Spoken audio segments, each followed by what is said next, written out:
அதாவது கட்சி குறித்து தவறாக பதிவிடுபவர்களோடு தொடர்பு வைத்துக் கொண்டார். அவங்க வீட்டு திருமணத்துக்கு 2 நாள் போய் தங்கியிருந்தார். பச்சை பொய்யுங்க. என் வீட்டு திருமணத்தை தான் சொல்றாரு. என்னுடைய தம்பியினுடைய திருமணம் கடந்த ஆண்டு மே மாதம் தஞ்சாவூர்ல நடந்தது. எனக்கும் சத்யாவுக்குமான உறவு என்பது தனிப்பட்ட உறவு.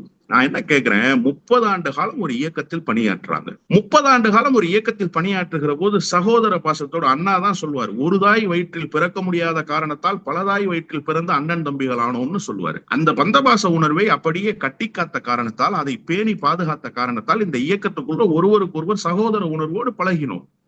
இப்போதும் முரண்பாடுகள் 1000 இருந்தாலும் வைகோவை நான் நேரில் பார்த்தால் அவரை கையெடுத்து வணங்குவேன், அவரை ஆற தழுவி கொண்டு விசாரிப்பேன். இது ஒரு இயல்பு. காரணம், 30 ஆண்டு காலம் தலைவராக ஏற்றுக்கொண்டு அவரோடு பயணித்திருக்கிறோம். அவருடைய பேச்சுக்களுக்கு மயங்கி அவர் பின்னால் நின்று இருக்கிறோம். இப்படியெல்லாம் இருக்கிறப்ப எனக்கு என்னுடைய திருமணத்துக்கு தலைவர் வைகோ வர முடியல. அரக்கோணத்துல என்னுடைய திருமண வரவேற்பு, என்னுடைய திருமணத்தை வரவேற்பை தலைமை தாங்கி நடத்தியவர் அண்ணன் மல்லை சத்யா தான். என்னுடைய சகோதரி திருமணத்துக்கு முதல் ஆளாக திருமண மண்டபத்துக்கு வந்து நின்று நடத்தியவர் அண்ணன் மல்லை சத்யா தான். இப்படி என்னுடைய சுகதுக்கங்களில் எல்லாம் சமமாக பங்கெடுத்திருக்கிறார். அப்படி இருக்கிற பட்சத்துல அவருக்கும் எனக்குமான உறவு தனிப்படும். நான் இயக்கத்திலிருந்து எப்போது வெளியேற்றப்பட்டேனோ அன்றிலிருந்து இன்று வரை அவரோடு எந்த அரசியலும் நான் பேசுவதே கிடையாது.